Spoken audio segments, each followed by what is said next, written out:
Assalamualaikum warahmatullahi wabarakatuh. Jumpa lagi dengan saya Gusfat atau biasa dipanggil Ki Cokro. Semoga pada kesempatan yang baik ini saudara-saudaraku masih tetap dalam lindungan Allah. Dan bagi saudara-saudaraku yang sudah subscribe pada channel saya ini, saya doakan semoga selalu diberikan kesehatan oleh Allah, diberikan rezeki yang berkah serta berlimpah, dan dimudahkan segala urusannya, serta mendapatkan manfaat dan keberkahan dari setiap tayangan amalan atau doa yang saya bagikan kepada saudara-saudaraku semua. Saudara-saudaraku yang dirahmati Allah, kita tahu bahwa hingga saat ini pesugihan Dewi Lanjar banyak sekali diminati oleh warga sekitar pantai utara Laut Jawa. Banyak sekali masyarakat yang percaya bahwa pesugihan Dewi Lanjar ini tidak membutuhkan tumbal. Sehingga hal inilah yang menjadi alasan praktik pesugihan ini sangat diminati oleh masyarakat sekitar. Adapun praktek pesugihan Dewi Lanjar ini terletak di pesisir pantai utara Kota Pekalongan, yaitu tepatnya berada di Pantai Slamarang. Mitos yang beredar, jika ada seseorang yang hilang di Pantai Slamaran, maka orang tersebut akan dibawa oleh Dewi Lanjar sebagai tumbal pesugihan. Entah hal itu benar atau tidak, namun banyak yang meyakini akan hal tersebut.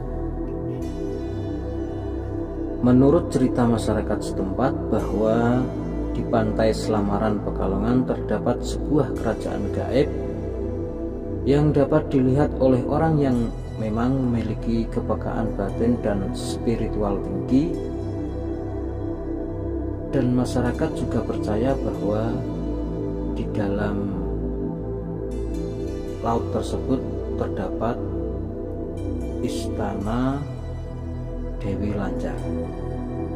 Tak heran jika Pantai Slamaran ini menjadi lokasi tujuan berziarah untuk mencari pesugihan dan melakukan pemujaan terhadap Dewi Lanjar.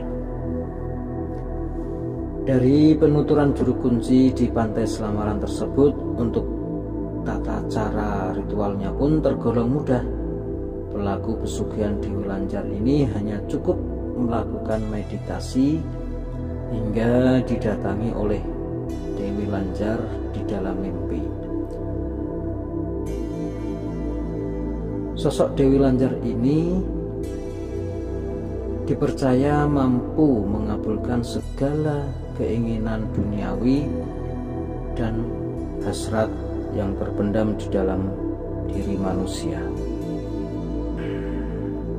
Pelaku pesugihan hanya perlu melakukan atau memenuhi persyaratan berupa membaca mantra-mantra tertentu, kemudian melakukan tidur melintang di depan pintu rumah dengan keyakinan yang kuat, maka Dewi Lanjar akan mendatangi siapa saja yang dikehendaki, baik itu melalui mimpi maupun mendatangi pelaku ritual pesugihan ini dalam keadaan sadar. Dan untuk memperoleh harta kekayaan, pelaku pesugihan harus membuat suatu perjanjian yang disepakati bersama dengan Dewi Lanjar. Pelaku pesugihan Dewi Lanjar akan mendapatkan kekayaan yang semu dari hasil perjanjian tersebut. Konon, nyawa dan umur menjadi jaminan untuk para pelaku pesugihan ini, baik itu nyawanya sendiri maupun nyawa dari salah satu anggota keluarganya. Walaupun harus mengorbankan nyawa diri sendiri, tidak sedikit yang tergoda untuk melakukan praktek pesugihan ini. para pelaku pesugihan ini rela menyerahkan nyawanya agar dapat mencapai keinginan hidupnya, yaitu dapat hidup mewah, hidup enak, dan bergelimangan harta. Saudara-saudaraku, manusia yang telah melakukan perjanjian dengan Dewi Lanjar akan diberikan kontrak tersendiri berdasarkan kesepakatan bersama. Contoh misalnya, jika pelaku pesugihan ini ditakdirkan meninggal pada usia 80 tahun, maka Dewi Lanjar akan mengambil pelaku pesugihan ini pada umur 60 tahun. Menurut mitos yang berkembang, jika masa perjanjian yang telah disepakati ini tiba, maka akan muncul tanda silang di rumah pelaku. Pesugihan Dewi Lanjar dibarengi dengan lolongan anjing liar serta burung gagak yang terus berputar-putar di atas rumah pelaku pesugihan. Jika hal ini terjadi, maka sudah dapat dipastikan bahwa salah satu dari anggota keluarga dari pelaku pesugihan Dewi Lanjar ini akan segera meninggal dunia dan dibawa oleh pengawal Ratu Pantai Utara tersebut. Untuk selanjutnya, jiwa yang telah diambil oleh Dewi Lanjar ini akan dibawa ke Istana Gaib Pantai Selamaran untuk kemudian dijadikan sebagai budak atau pembantu pada kerajaan gaib tersebut. Menurut informasi,